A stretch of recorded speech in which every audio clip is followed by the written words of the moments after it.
The spring wind carried a chill that cut through Willow McKenzie's shawl as she sank to her knees in the freshly turned soil, her tears falling on 3 wooden crosses that marked all she had left in this world. Her family gone, her future buried beneath the unforgiving Montana earth.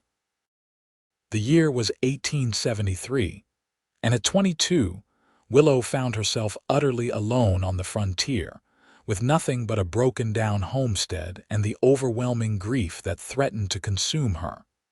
Isaac Blackwood heard her sobs before he saw her.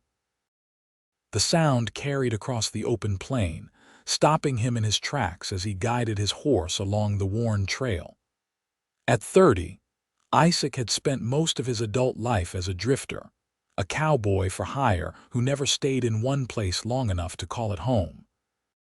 Something about those heart-wrenching cries, however, compelled him forward. He dismounted his chestnut mare, approaching slowly to avoid startling the grieving woman. Her auburn hair had come loose from its pins, wild tendrils dancing in the wind as her shoulders shook with each desperate sob.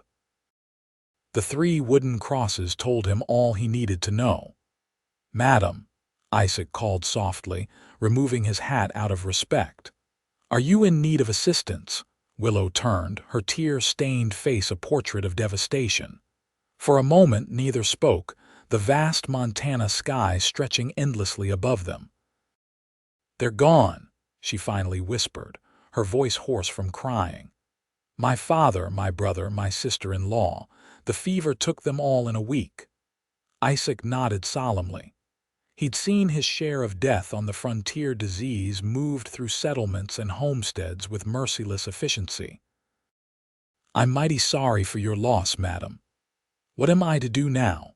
Willow asked, though the question seemed directed more at the heavens than at the stranger before her. "I can't run the homestead alone. I can't—" Her voice broke as a fresh wave of grief crashed over her. Isaac shifted uncomfortably, dust swirling around his worn boots. He was no stranger to sorrow, but he'd always managed to outride it, moving on before anything could take root. This woman had nowhere to run. "Is there family you can send for? Someone back east, perhaps?" Willow shook her head. "No one. It was just us. Father brought us out here after Mother died 3 years ago, said Montana would give us a fresh start." A bitter laugh escaped her lips. Some fresh start this turned out to be. Isaac gazed beyond her to the modest homestead in the distance, a small cabin with a lean-to stable, a half-plowed field, and a chicken coop. It wasn't much, but it was something that would be impossible for a lone woman to maintain. "Night's coming," he said, looking at the setting sun. "You shouldn't be out here alone after dark. Let me see you back to your cabin." Willow hesitated, studying the stranger for the first time. He was tall and weathered, with lines around his eyes that spoke of years squinting against the sun. His clothes were trail-worn but clean, and something in his steady gaze suggested dependability. In her desperate situation, she had little choice but to trust him. "Thank you, Mr. Blackwood. Isaac Blackwood." "Willow McKenzie," she replied, accepting his outstretched hand and rising to her feet. As they walked toward the cabin, Isaac leading his horse behind them, Willow felt the weight of her solitude pressing down. "I'll have to sell, I suppose. Though who would buy a homestead this far from town is beyond me. And where would I go?" Isaac remained silent, turning these questions over in his mind. By the time they reached the cabin porch, a plan had begun to form, not one he'd ever imagined for himself, but one that felt inexplicably right. "Miss McKenzie," he said as she unlocked the door, "I know it's forward of me, being a stranger and all, but I'm handy with tools and no farming. I could help you get this place in order before you decide what to do next." Willow paused, her hand on the door. "Why would you do that?" It was a fair question. Isaac removed his hat again, running a hand through his dark hair. "I've been riding from ranch to ranch for more years than I care to count. Never stayed anywhere long enough to see crops harvested or buildings finished. Maybe it's time I did." What he didn't say was that the sight of her beside those graves had stirred something in him, a recognition of the same loneliness he'd carried all these years, though he'd buried it under miles of trail dust and endless horizons. "I can't pay you," Willow admitted. "The farm hasn't turned a profit yet. Room and board would be sufficient," Isaac replied. "And a small corner of your barn for my horse." Willow hesitated. Taking in a strange man went against everything she'd been taught, yet the alternative facing this wilderness alone seemed impossible. "2 weeks," she finally said. "Help me for 2 weeks, and by then I'll have figured out what to do next." Isaac nodded, extending his hand to seal their agreement. "2 weeks it is, Miss McKenzie." As Willow's small hand disappeared into his calloused grip, neither could have imagined how those 2 weeks would stretch into months, and how a simple act of kindness beside 3 fresh graves would change both their lives forever. Morning came with painful brightness, sunlight streaming through the cabin's small windows as Willow prepared a modest breakfast. She'd barely slept, her mind racing between grief and anxiety about the stranger sleeping in her barn. Isaac appeared at the door just as she was setting out cornbread and coffee, his hair damp from washing at the pump. He'd clearly made an effort to make himself presentable, though his clothes remained trail-worn. "Good morning, Miss McKenzie," he said, hat in hand. "I hope I'm not too early." "Not at all." Willow gestured to the table. "Please join me. It's simple fare, I'm afraid." "Simple suits me fine," Isaac replied, taking a seat. He waited for her to sit before reaching for the cornbread, his manners revealing an upbringing at odds with his rough appearance. They ate in awkward silence until Willow finally spoke. "I should show you around the homestead after breakfast. There's so much that needs doing, I hardly know where to begin." "Start with what's most pressing," Isaac suggested. "What needs attention first?" Willow sighed, setting down her coffee cup. "The roof leaks when it rains, the north field needs plowing, the chicken coop needs mending, the well pump sticks." She trailed off, overwhelmed. Isaac nodded thoughtfully. "The roof first, then. Can't have you getting soaked in your own home." After breakfast, they toured the modest homestead. The McKenzies had claimed 160 acres under the Homestead Act, but had only managed to clear and fence about 20. A small creek ran along the eastern edge of the property, providing water for the crops and livestock currently limited to 3 chickens, a milk cow, and an elderly mule. "Your father had good instincts," Isaac observed as they walked the property line. "This is fertile land, well situated." "He was so proud of it," Willow said softly. "He had such plans." Isaac heard the catch in her voice and tactfully changed the subject. "That barn needs reinforcing before the next big wind. I'll start on the roof today and move to the barn tomorrow." True to his word, Isaac spent the day repairing the cabin roof. Willow watched from below as he moved with surprising agility, replacing damaged shingles and sealing leaks. By late afternoon, he was securing the last section as dark clouds gathered on the horizon.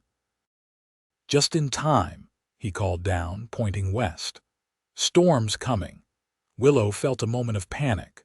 "The garden, I need to cover the seedlings."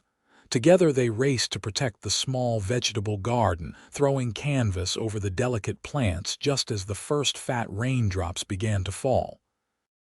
They made it back to the porch as the skies opened, rain coming down in sheets. "Thank you," Willow said, breathless from their dash. "Those plants were my brother's pride. He started them from seeds saved from last year's crop." Isaac nodded, removing his hat to shake off the rain. "Your brother was a gardener. James loved growing things," Willow replied, a sad smile playing at her lips. "He said there was something miraculous about coaxing life from the soil."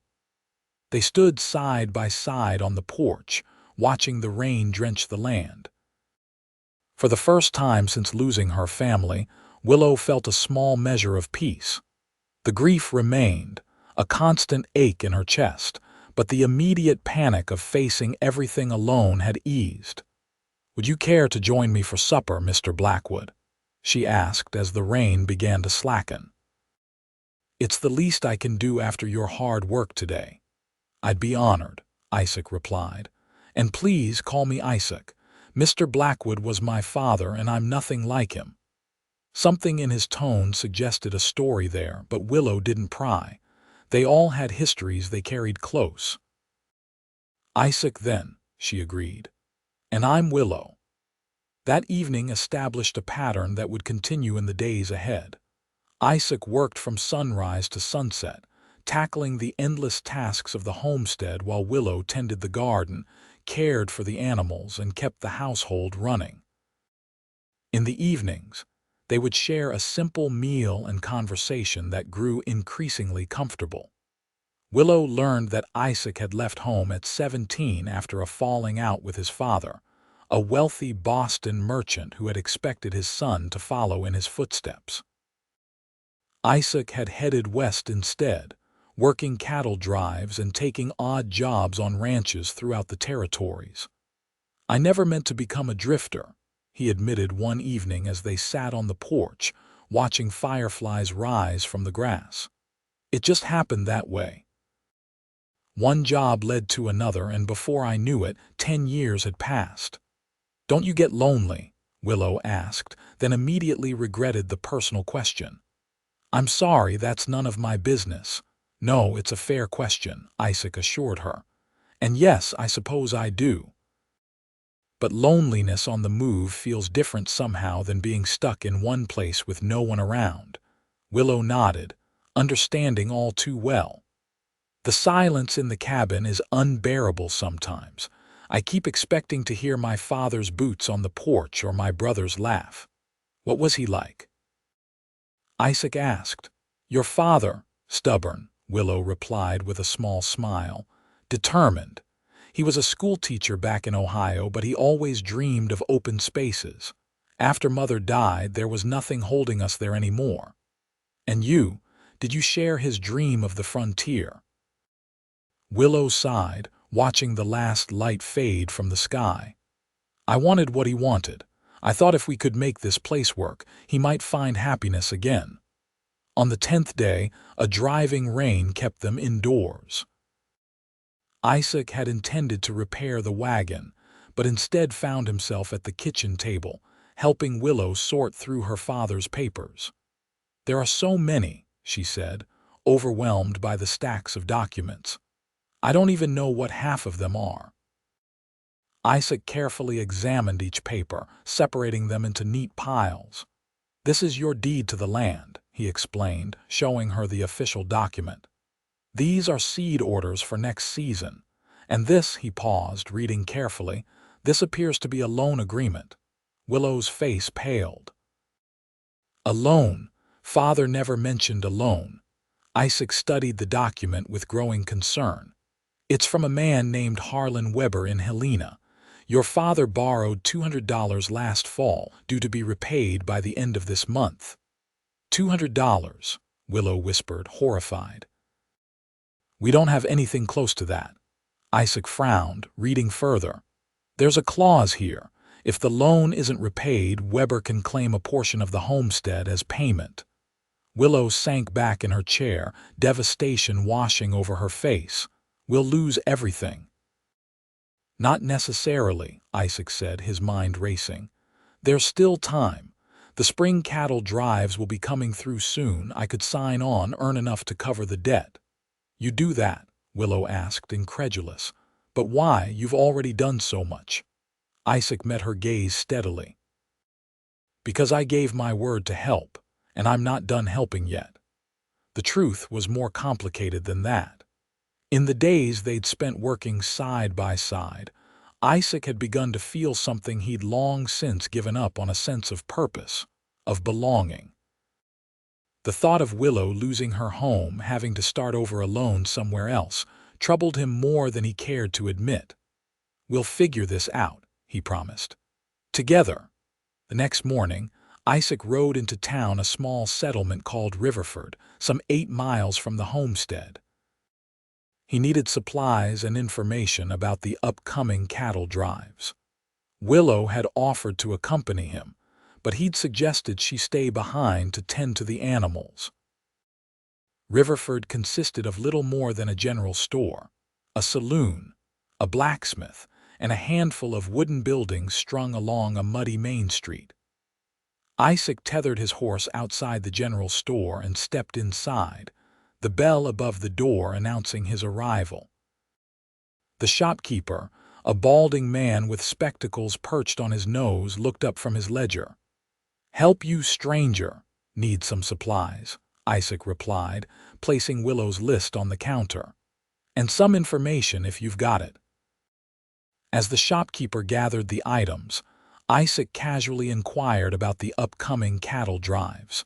The news wasn't good. "Delayed, most likely," the shopkeeper explained. "Heavy rains up north have swollen the rivers.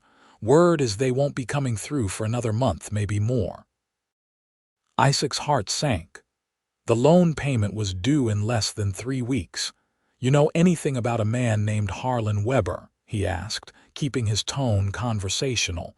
The shopkeeper's expression darkened. "Weber, he's got his fingers in most everything around these parts. Owns half the buildings in Helena and a fair number of homesteads, too."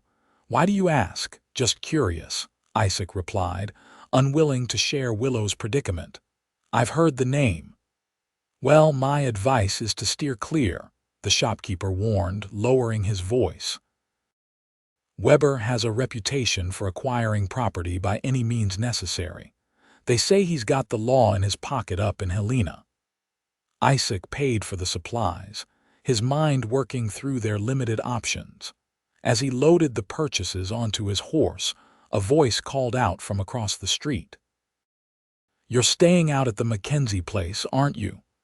Isaac turned to see a man in his 40s approaching, dressed in the clothes of a rancher but with a quality that suggested prosperity. "That's right," Isaac replied cautiously. "And you are?" "Wade Preston," the man said, extending his hand. "I own the Triple P ranch south of here. Heard about what happened to the McKenzies. Terrible business." Isaac shook the offered hand, sizing up the rancher. "Word travels fast. Small community," Preston shrugged.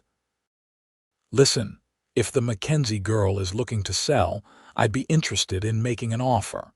That creek on her property would be mighty valuable to my operation." "As I understand it, Miss McKenzie isn't looking to sell," Isaac replied evenly, though he knew the loan might force her hand.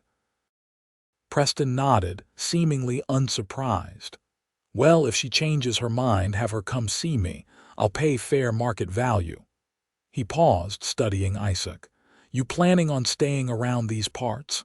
"I haven't decided," Isaac answered truthfully. "If you're looking for work, I could use a man with experience," Preston offered. "Pays good, and there's a cabin on my property you could use." The offer was tempting: steady work, decent pay, and a roof over his head. A year ago, Isaac would have accepted without hesitation. Now, however, the thought of leaving Willow to face her troubles alone sat uneasily with him. "I appreciate the offer," he said, "but I've got commitments at the McKenzie place for now." Preston nodded, his expression unreadable. "Offer stands if you change your mind. Good day to you." As Isaac rode back to the homestead, Preston's words echoed in his mind. If Willow was forced to sell, at least Preston seemed willing to pay fairly.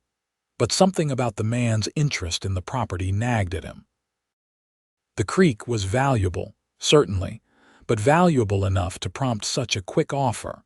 The sun was setting as Isaac approached the homestead, casting long shadows across the newly plowed north field. The sight of the cabin, with smoke curling from the chimney and a lamp glowing in the window, stirred something in him he couldn't quite name. It looked like a home, something he hadn't had in a very long time. Willow emerged from the barn as he dismounted, wiping her hands on her apron. "You were gone so long I was beginning to worry. Got held up talking to folks in town," Isaac explained, unloading the supplies. "How did things go here?" "Well enough," Willow replied. "I mended that fence in the south pasture like you showed me, though I'm not sure how sturdy it is." Isaac smiled, impressed by her determination. "We'll check it together tomorrow." Over supper, Isaac shared what he'd learned about the delayed cattle drives and Harlan Weber's reputation. Willow's face fell with each new piece of information. "So there's no way to earn the money in time," she concluded, setting down her fork. "And this Weber sounds like he won't be open to extending the loan." "There might be another option," Isaac said carefully. "Wade Preston approached me in town. He's interested in buying your property." Willow's head snapped up. "Sell, but this land was everything to my father." "I know," Isaac said gently, "but it might be worth considering. Preston claims he'll pay fair market value." "And then what?" Willow asked, her voice rising. "Where would I go? What would I do?" Isaac had no answer. The questions she posed were the same ones that had kept him awake the entire ride home. "We've still got time," he finally said. "Let's not make any decisions tonight." Later, as Isaac settled into his makeshift bed in the barn loft, he found himself wrestling with unfamiliar feelings. His 2 weeks were nearly up, yet the thought of riding away left him hollow. In Willow, he'd found someone whose quiet strength and determination matched his own. In this homestead, despite its challenges, he'd found purpose. Morning brought no clarity, only the certainty that something had to be done about the loan. As they worked side by side repairing the chicken coop, Isaac broached the subject that had kept him awake. "I've been thinking about Weber's loan," he began, carefully measuring a board. "What if we tried to negotiate with him directly?" Willow looked up from the wire she was stretching across the frame. "You mean go to Helena?" "It's a 3-day ride," Isaac acknowledged, "but facing him in person might give us an advantage." "Perhaps he'd be willing to extend the terms if he saw you were working the land successfully. Or he might demand immediate payment when he realizes how desperate our situation is," Willow countered. Isaac couldn't deny the risk. "True enough. But doing nothing guarantees you'll lose a portion of your land, maybe more." Willow was silent for a long moment, her hands stilling on the wire. "If we go to Helena, who will tend the animals, the crops?" "I know a boy in town who could watch things for a few days," Isaac suggested. "Preston's son often hires him to help with odd jobs." Willow questioned, catching his choice of words. Isaac met her gaze steadily. "I won't let you face Weber alone." Something shifted between them in that moment, a recognition that whatever lay ahead, they would face it together. The realization brought both comfort and a new tension, as boundaries that had seemed clear now blurred. "Then we'll go to Helena," Willow decided, her chin lifting with determination. "Day after tomorrow." The journey to Helena was arduous, the spring roads muddy from recent rains. Isaac had borrowed a small wagon from a neighboring homesteader, allowing Willow to travel more comfortably than she would have on horseback. Even so, by the end of each day's travel, they were both exhausted and filthy. They spoke little during the journey, each lost in their own thoughts about what awaited them in Helena. Isaac had managed to learn that Weber operated out of an office above the Helena Mercantile Bank, but beyond that, they were venturing into the unknown. Helena itself came as a shock to Willow, who had never seen a city of its size. Nestled in a gulch that had yielded millions in gold over the past decade, the territorial capital bustled with activity. Brick buildings lined the main streets, interspersed with wooden structures that housed saloons, hotels, and businesses of all kinds. Wagons and horses clogged the thoroughfares, while pedestrians navigated the wooden sidewalks. It's overwhelming, Willow murmured as Isaac helped her down from the wagon in front of a modest hotel. Try not to look too impressed, Isaac advised quietly. Weber needs to see you as an equal, not as a country girl easily intimidated. They secured a room for Willow and a separate one for Isaac, though the expense made them both wince. After washing away the dust of travel and changing into their best clothes, Willow in a simple blue dress that had belonged to her mother, Isaac in a clean shirt, and the least worn of his vests, they made their way to the mercantile bank. Harlan Weber's office was exactly as Isaac had imagined, opulent by territorial standards, with a large desk, leather-bound books lining the walls, and a view of the bustling street below. Weber himself was a surprise, however. Rather than the imposing figure Isaac had expected, he was a slight man in his 50s with thinning hair and wire-rimmed spectacles. His eyes, though, were shrewd and calculating as he invited them to sit. "Miss McKenzie," he said, consulting the loan document they'd presented. "My condolences on your loss. Your father spoke highly of you when we met last fall." "Thank you, Mr. Weber," Willow replied, her voice steadier than Isaac had expected. "I've come about the loan." "Yes, due at the end of this month, if I recall correctly," Weber said, though his precise ledger clearly showed the date. "I trust you've come to settle the account." Willow took a deep breath. "Mr. Weber, as you may know, my family's passing has left me in a difficult position. The homestead is just beginning to show promise, but I don't yet have the funds to repay the loan in full." Weber's expression remained impassive. "I see. And you are?" he asked, turning to Isaac. "Isaac Blackwood," he replied. "I've been helping Miss McKenzie with the homestead." "A hired hand?" Weber inquired, his tone suggesting he suspected something more. "A friend," Isaac corrected firmly. Weber nodded, turning his attention back to Willow. "Miss McKenzie, business is business. The terms of the loan are quite clear. $200, due by month's end, or a portion of your property, specifically the eastern section containing the creek, reverts to me." "We're asking for an extension," Willow said. 3 months. By then, we'll have a harvest to sell and can repay the full amount with additional interest if necessary." Weber leaned back in his chair, steepling his fingers. "An extension would be highly irregular. The terms were acceptable to your father." "My father didn't anticipate dying before the loan came due," Willow replied, a flash of anger breaking through her composed facade. Isaac placed a warning hand on her arm, then addressed Weber. "Mr. Weber, surely there's some arrangement that could benefit both parties. Miss McKenzie wants to honor her father's debt, but needs time to do so properly." Weber studied them both for a long moment. "There might be an alternative," he finally said. "I have business interests throughout the territory, including several establishments here in Helena. One of my properties, a boarding house for respectable working women, is in need of a manager. The position includes room and board, plus a modest salary." Willow frowned, confused. "You're offering me employment." "I'm offering you a solution," Weber clarified.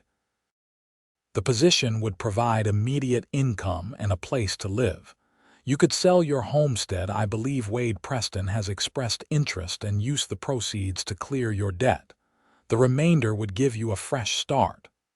Isaac felt Willow stiffen beside him. "That's your solution?" "That I abandon my family's land. It's a practical resolution," Weber replied smoothly. "A single woman running a homestead.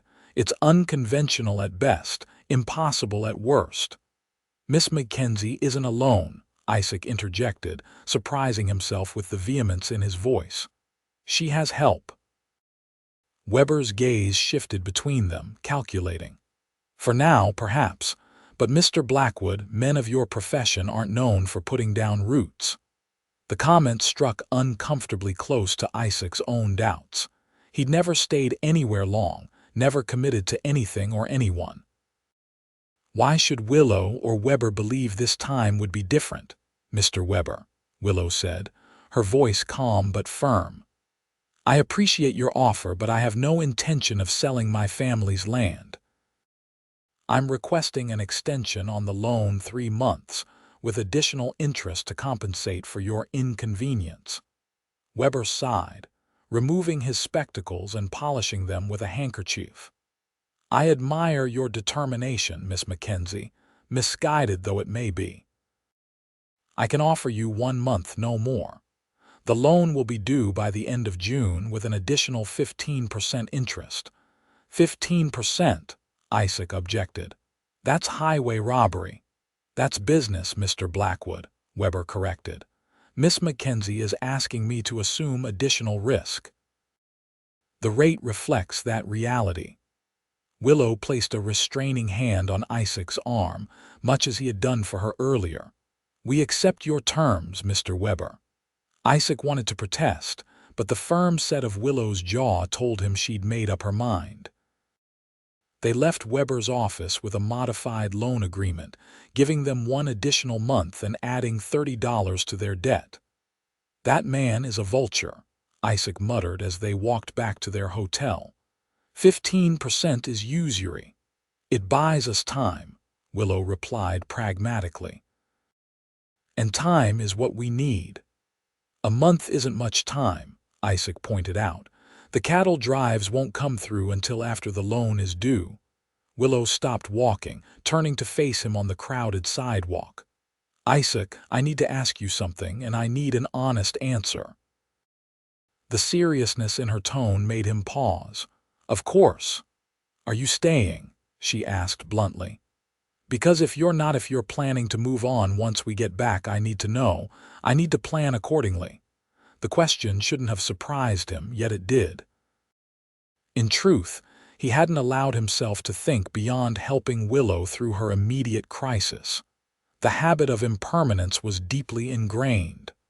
I don't know, he admitted, the words tasting bitter in his mouth. I want to help you save your land, but beyond that. Disappointment flickered across Willow's face before she masked it with a nod. I understand. You've been more than generous with your time already. Willow, Isaac began, but she shook her head. It's all right, she assured him, though her smile didn't reach her eyes. I've imposed on you enough. Let's focus on getting home and figuring out how to raise the money. The journey back to the homestead was even quieter than their trip to Helena had been. Willow was polite but distant, clearly preparing herself for Isaac's eventual departure. Isaac, for his part, found himself increasingly troubled by the prospect of leaving, yet unable to commit to staying. They arrived home to find everything in order, thanks to the boy Isaac had hired to tend the animals. The fields were greening nicely, and the repairs Isaac had made over the past weeks were holding firm. It looked promising, a homestead on the verge of thriving, if only it could survive the immediate financial threat. That evening, as they sat on the porch watching the sunset, Isaac broke their uneasy silence. I've been thinking about ways to raise the money. Willow glanced at him, surprised. Oh, Preston mentioned he's looking for experienced hands, Isaac continued. The pay wouldn't cover the whole debt, but it would help, and I could still assist you here mornings and evenings. You do that? Willow asked, her expression guarded. Work for Preston and still help here, Isaac nodded. It's not a permanent solution, but it might get us you through this crisis. Willow studied him for a long moment. Why are you doing this, Isaac? You could have ridden on weeks ago. Instead, you've taken on my problems as your own. It was a fair question, one Isaac had been asking himself with increasing frequency. The answer, when it came, surprised him with its simplicity. Because for the first time in a long while, I feel like I'm where I'm supposed to be, he admitted. Helping you. Working this land, it matters in a way that drifting from job to job never did. The truth of it settled in his chest, both frightening and liberating. He'd spent so many years avoiding attachment, convinced that belonging nowhere meant he could never lose anything. Yet here, beside Willow, he'd found something worth the risk of staying. Willow's expression softened. "I'm glad you're here," she said quietly. "I don't know how I would have managed these past weeks without you." The next morning, Isaac rode to the Triple P Ranch to speak with Wade Preston. The rancher seemed pleased by Isaac's interest in employment, though his eyes narrowed when Isaac explained he'd still be spending time at the McKenzie homestead. "Got a personal interest there, have you?"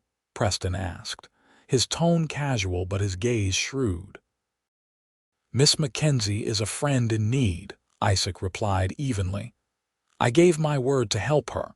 Preston nodded slowly. "Admirable, but I need to know my men are committed to their work here.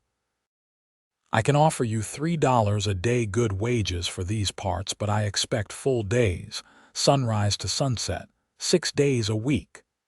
The schedule would leave little time for helping Willow, but the pay was indeed generous. "I can start tomorrow," Isaac agreed, "but I'll need Sundays free." "Fair enough," Preston conceded. "Be here at dawn." The weeks that followed tested both Isaac and Willow to their limits. Isaac worked punishing hours at the Preston Ranch, then rode the 5 miles to Willow's homestead to help with whatever tasks remained.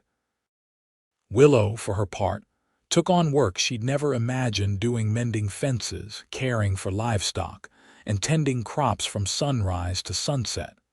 Despite their exhaustion, they found a rhythm that worked. Sundays became precious full days spent working side by side on the homestead, sharing meals, and occasionally allowing themselves a few hours of rest on the porch, talking as the sun set over the distant mountains. It was during these conversations that their relationship deepened. Isaac shared stories of his travels, the majestic landscapes he'd seen, the characters he'd encountered, the lessons he'd learned the hard way. Willow spoke of her childhood in Ohio, her mother's gentle wisdom, and her dreams for the future, dreams that had once centered on teaching, but now focused on making the homestead thrive. "I never thought I'd love this land the way my father did," she admitted one Sunday evening as they shared the season's first strawberries. "But now, I can't imagine being anywhere else." Isaac understood. In just over a month, the homestead had become more of a home to him than anywhere he'd been in the past decade. The thought of leaving, whether by choice or because they failed to save, it had become increasingly painful. "We're making progress," he said, reviewing their finances. Between his wages from Preston and the small income Willow had generated selling eggs and milk in town, they had accumulated just over $100, half of what they needed, with 2 weeks remaining before the loan came due. "It's not enough," Willow sighed, the weight of their situation evident in the slump of her shoulders. "Not yet," Isaac agreed, "but Preston mentioned a bonus for the men who help with the spring branding. That could bring in another $40. Willow nodded, though her expression remained troubled. "And the rest?" Isaac had been considering a solution, though he hesitated to voice it. "I have some savings," he finally admitted. "Not much, about $70. I keep it with a banker in Cheyenne for emergencies." "Isaac, no," Willow protested immediately. "I can't take your savings. You've already given so much." "It's just money," Isaac said, though they both knew that for a man with no home and no land, savings represented security and freedom. "It can be replaced." Willow shook her head firmly. "I won't accept it. There must be another way." But as the deadline loomed closer, no other solution presented itself. Preston's branding bonus came through as promised, bringing their total to $140, still 90 short with interest included. 5 days before the loan came due, Isaac rode into town to send a telegram to the banker in Cheyenne, requesting his savings be sent immediately. He was returning to the homestead when he encountered Wade Preston on the road, the rancher mounted on a fine bay stallion. "Blackwood," Preston greeted him, reining in his horse. "Just the man I wanted to see. Got a proposition for you." Isaac stopped his mare, curious despite his hurry. "What kind of proposition?" "I'm expanding my operation," Preston explained. "Buying more cattle need more hands. I'm offering you a permanent position, foreman, in fact. $5 a day, plus a cabin of your own on the property." The offer was generous, more than generous. As foreman, Isaac would have security and status, something he'd never experienced in his drifting years. "I appreciate the offer," Isaac began, "but before you answer," Preston interrupted, "there's more. I know about the McKenzie girl's situation with Weber. Loan coming due, not enough money to cover it." At Isaac's surprised expression, Preston shrugged. "Like I said, small community. Word gets around." "What's that got to do with your offer?" Isaac asked cautiously. Preston leaned forward in his saddle. "I'm still interested in that property, particularly the water rights. I'm willing to buy it for $300, enough to cover her debt and leave her something to start fresh elsewhere. As my foreman, you could help her relocate, get settled somewhere more suitable for a young woman alone." The implications were clear. Preston was offering Isaac a way to secure both his own future and Willow's, but at the cost of her family's land and her independence. "Have you made this offer to Miss McKenzie directly?" Isaac asked, keeping his tone neutral. Preston shook his head. "Thought it might be better coming from you." "She trusts you." The observation struck Isaac like a physical blow. Willow did trust him, had trusted him from that first day by her family's graves. Using that trust to persuade her to sell went against everything he'd come to believe about himself and about them. "I'll discuss it with her," Isaac promised, though he had no intention of advocating for Preston's offer. "But the decision will be hers alone." Preston nodded, seemingly satisfied. "Fair enough. Let me know by the end of the week about both the foreman position and the land." As Isaac continued toward the homestead, Preston's offer weighed heavily on his mind. The rational part of him recognized its practicality. Willow could clear her debt, start fresh somewhere else, and he could finally have stability without sacrificing his independence. Yet the thought of Willow leaving her land of them, parting ways, felt wrong in a way he couldn't articulate. Somewhere between repairing her roof and helping her face down Weber, between dawn to dusk work days and quiet conversations on the porch, Isaac had built something he'd never expected: a home. Not in the physical structure of the barn where he slept, but in the shared purpose, the mutual respect, and the deepening affection between them. The realization hit him with such force that he nearly pulled his horse to a stop in the middle of the road. He loved her. Not just as a friend in need, not just as a partner in their shared struggle, but as a man loves a woman he hopes to build a life with. The question now was whether Willow felt the same, and whether he had the courage to find out. Willow was in the garden when Isaac arrived, her hair escaping its pins as she weeded between rows of young corn. She looked up at the sound of his approach, shading her eyes against the late afternoon sun. "You're back earlier than I expected," she called, rising to meet him as he dismounted. "Finished at Preston's ahead of schedule," Isaac replied, securing his horse to the hitching post. "How are things here?" "The corn's coming along nicely," Willow reported. "And the chicken coop repairs are holding well, no more predators getting in." Isaac nodded, proud of her accomplishments but distracted by the decision weighing on him. Should he tell her about Preston's offer, about his own feelings? Both seemed equally daunting. "Isaac," Willow prompted, noticing his distraction. "Is everything all right?" "Just tired," he assured her. "It's been a long day." But as they worked side by side preparing supper, Isaac knew he couldn't delay the conversation. With the loan payment due in 5 days and his savings yet to arrive from Cheyenne, they needed to consider all options. "Preston made me an offer today," he finally said as they sat down to eat. "He wants to make me his foreman, permanent position, good pay, cabin on his property." Willow's fork paused halfway to her mouth, her expression carefully neutral. "That sounds like a fine opportunity. Will you take it?" "He also offered to buy your land," Isaac continued, watching her reaction closely. $300 enough to clear the debt and give you a fresh start." Willow set down her fork, her appetite apparently gone. "I see. And what did you tell him?" "That the decision was yours alone," Isaac replied honestly. "I wouldn't presume to make it for you." "But what do you think I should do?" Willow pressed, her eyes searching his. "You've worked this land with me. You know the challenges we face." Isaac chose his words carefully. "I think this land means more to you than just property.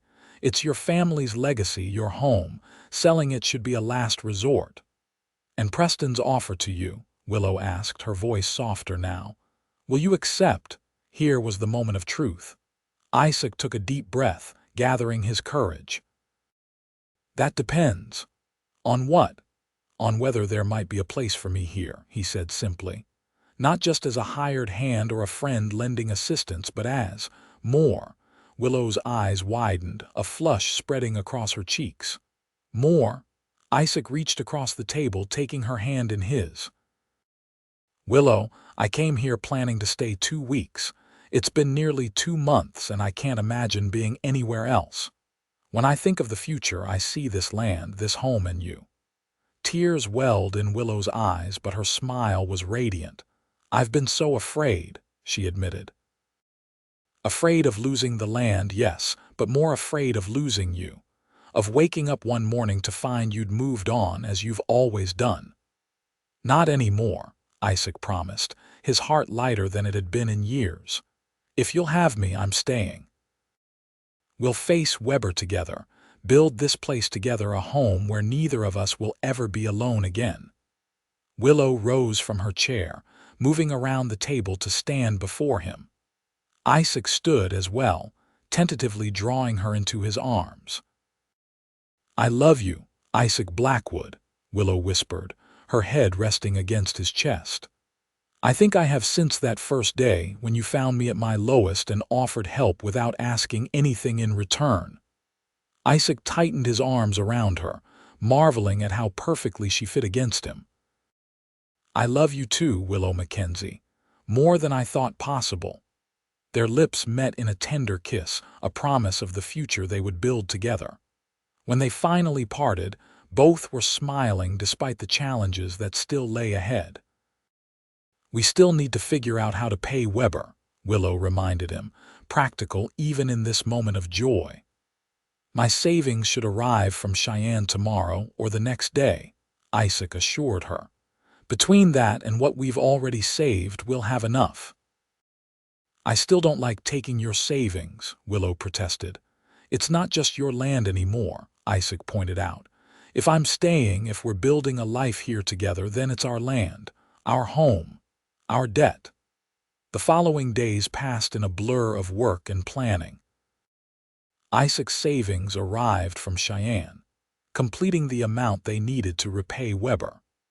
More importantly, they began making plans for their future together, expanding the crops, adding livestock, and eventually building a larger cabin to replace the small one Willow's father had constructed. 3 days before the loan came due, they rode into Helena together, the full payment secured in Isaac's saddlebag. This time, they approached Weber's office not as supplicants but as partners, confident in their future and in each other. Weber seemed surprised to see them, and even more surprised when Isaac counted out the full amount, including interest, onto his desk. "Well," the businessman said, adjusting his spectacles, "I must admit I had my doubts. Few homesteaders manage to meet their obligations so promptly, especially in challenging circumstances." We're not most homesteaders, Willow replied with quiet dignity. So it seems, Weber agreed, writing out a receipt. Mr. Blackwood, I gather you've decided to put down roots. Isaac placed a protective hand on Willow's shoulder. Yes, sir. We'll be building our future on that land. Weber studied them for a moment, then nodded. In that case, you might be interested to know that the railway survey has been completed. The new line will pass within 2 miles of your property, close enough to make shipping crops and livestock considerably easier, but not so close as to disturb your peace. The news was unexpected and valuable. A railway connection would transform their prospects, making their remote homestead significantly more viable. Thank you for the information, Isaac said, wondering why Weber would share it. As if reading his thoughts, Weber smiled thinly. Consider it a wedding gift. I assume that is the direction you're heading, Willow blushed, but her voice was steady. It is, though we haven't settled on a date yet. Don't wait too long, Weber advised, surprisingly gentle. Life on the frontier is uncertain at best. Take happiness where you find it. They left Weber's office with more than a receipt. They left with hope for their future, and a newfound respect for the businessman who, despite his hard bargaining, seemed to have a romantic streak after all. The ride home was jubilant, both of them relieved to have the debt behind them and excited about the railway news. They discussed plans for expanding their operation, taking advantage of the coming transportation opportunities. We should tell Preston we won't be selling, Willow suggested as they neared home, and that you won't be accepting the foreman position. Isaac agreed, though he was slightly concerned about disappointing his current employer. I'll ride over tomorrow, let him know in person. But Preston saved him the trouble. As they approached the homestead, they spotted the rancher waiting on their porch, his expression unreadable. Mr. Preston, Willow greeted him, dismounting. This is a surprise. Miss McKenzie, Blackwood, Preston nodded to each of them. Thought I'd check in, see if you'd reached a decision about my offers. Isaac and Willow exchanged glances, a silent communication passing between them. We appreciate your interest, Mr. Preston, Willow began diplomatically, but we've decided not to sell. This land is our home, mine and Isaac's. Preston's eyebrows rose slightly. I see, and the foreman position. I'm grateful for the opportunity, Isaac said sincerely, but my future is here.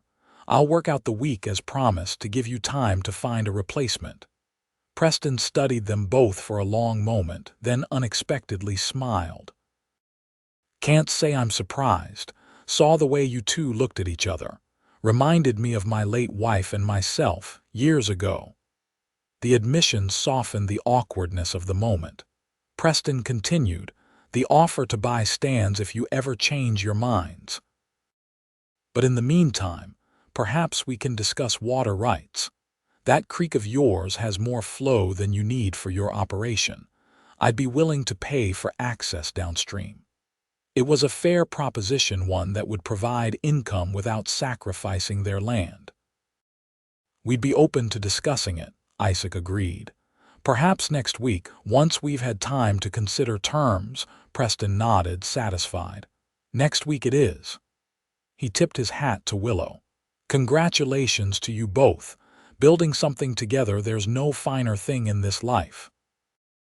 With that, he mounted his horse and rode away, leaving Isaac and Willow standing together in the yard of the homestead that was now, truly, their shared home.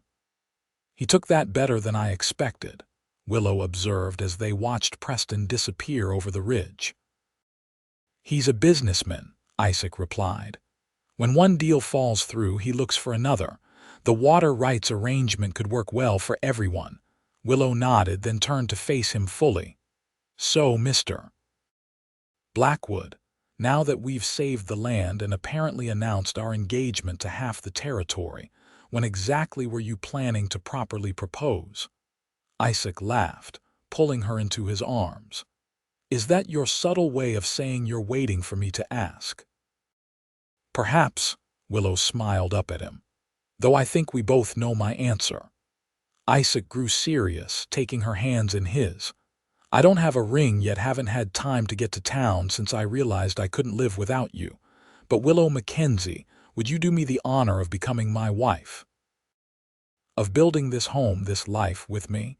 Tears shimmered in Willow's eyes as she nodded. Yes, Isaac. 1,000 times yes. Their kiss sealed the promise not just of marriage, but of a shared future on the land they both loved.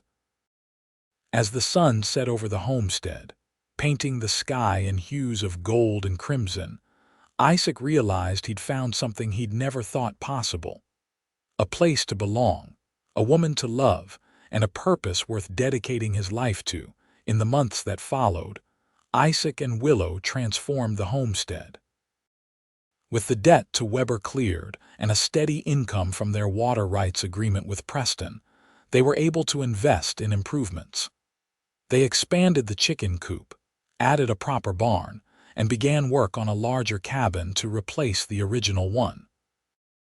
They were married in late summer, a simple ceremony in Riverford's small church with Preston and a few neighbors as witnesses.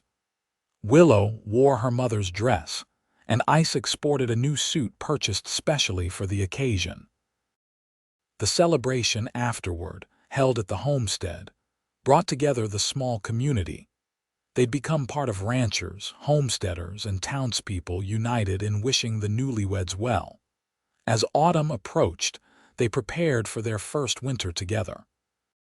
The crops had yielded well, the expanded livestock were healthy, and their new cabin was nearly complete, larger than the original, with proper glass windows and a stone fireplace that would keep them warm through the Montana winter.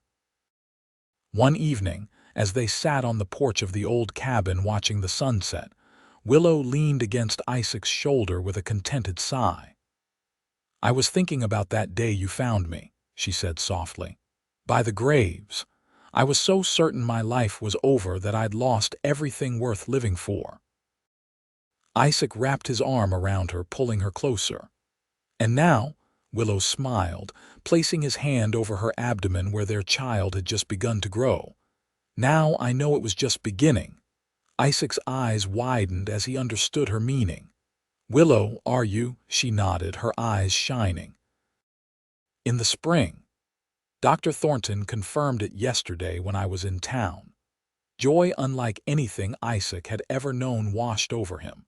From a drifter with no ties to a husband, soon to be a father, building a home and a legacy on land he loved, the transformation seemed miraculous.